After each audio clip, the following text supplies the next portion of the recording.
पिछले कुछ अरसे से सऊदी अरब और दीगर अरब रियासतों की अय्याशियों के हवाले से बहुत सी खबरें सामने आ रही हैं, मगर एक ऐसी रिपोर्ट भी अब इन अरब ममालिक के हवाले से आई है कि जो इंतहाई अफसोसनाक है। और उस रिपोर्ट में ये कहा गया है कि 2019 से 2020 के दरमियान अरब दुनिया में ग़िज़ाई किल्लत के शिकार अफराद की तादाद 48 लाख से बढ़कर 6 करोड़ 90 लाख तक पहुंच गई और ये तादाद कुल आबादी का तकरीबन 16% है। अंदाजा लगाएं कि इतनी बड़ी आबादी अरबों की कि जो ग़िज़ाई किल्लत का शिकार है और बहुत कम अरसे के दौरान इनमें इसी ग़िज़ाई किल्लत की वजह से अमवात की जो शरह है वो भी मुसलसल बढ़ चुकी है। तो इस सब का जिम्मेदार वही तबका है कि जो सऊदी अरब और दूसरे अरब ममालिक को अब इस तरह के बनाना चाहता है कि जहाँ पर सियाहत आम हो जाए, जहाँ पर शराब नोशी आम हो जाए, जहाँ पर जना आम हो जाए, जहाँ पर बदकारी आम हो जाए, जहाँ पर हर वो काम किया जाए कि जिस काम से अल्लाह के नबी और अल्लाह ताला ने सख्ती से मना किया है।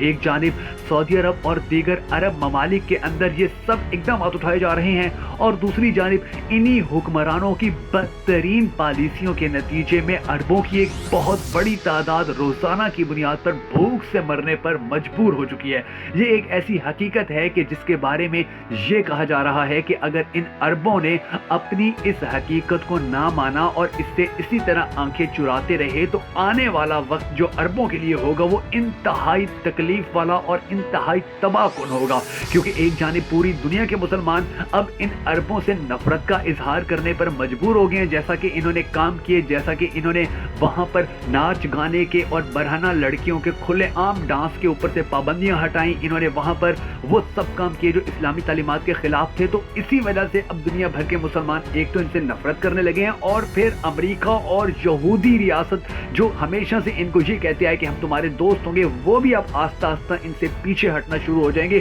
क्योंकि उनका वाहिद मकसद ये था कि किसी न किसी तरह इन अरबों को पूरी दुनिया में अकेला कर दिया जाए, अलहदा कर दिया जाए। अब उन्होंने अकेला इस तरह से करना शुरू कर दिया है कि वहां पर जो भी काम हो रहे हैं वो इन्हीं के कहने पर किए जा रहे थे और वहां के अरब हुक्मरानों को ये बात समझ में नहीं आई थी कि यहूद और कफ्फार कभी भी मुसलमानों के दोस्त नहीं हो सकते हैं। वो या तो मुनाफिकत करेंगे या फिर स्ट्रेट फॉरवर्ड नुकसान पहुंचाएंगे और यही चीज अरबों को समझ ना आने की वजह से अब आने वाला वक्त अरबों के लिए बहुत ज्यादा मुश्किलात से भरा हुआ होने जा रहा है। क्योंकि अब हालात ऐसे होने वाले हैं कि जिसके बाद ना तो अरबों के लिए उनके यहूदी और काफिर मुल्क खड़े होंगे, ना उनके वो कफ्फार दोस्त उनके लिए खड़े होंगे और ना ही मुसलमान उनके लिए खड़े होंगे। उनके ऊपर मुश्किल वक्त आएगा क्योंकि उसकी सबसे बड़ी वजह यह है कि इन्होंने जानबूझकर खुद को अब इस तरह से अकेला कर लिया है कि आने वाले वक्त में इनकी तबाहकारियां पूरी दुनिया के लिए इबरत बन जाएंगी। इसी तरह माजी के अंदर भी बहुत सारी ऐसी खबरें सामने आती रही थी कि एक जानिब तो ये अरब अपनी अय्याशियों से पूरी दुनिया की आंखों को खैरा कर रहे हैं और दूसरी जानिब इनकी जो पॉलिसियां हैं उनकी वजह से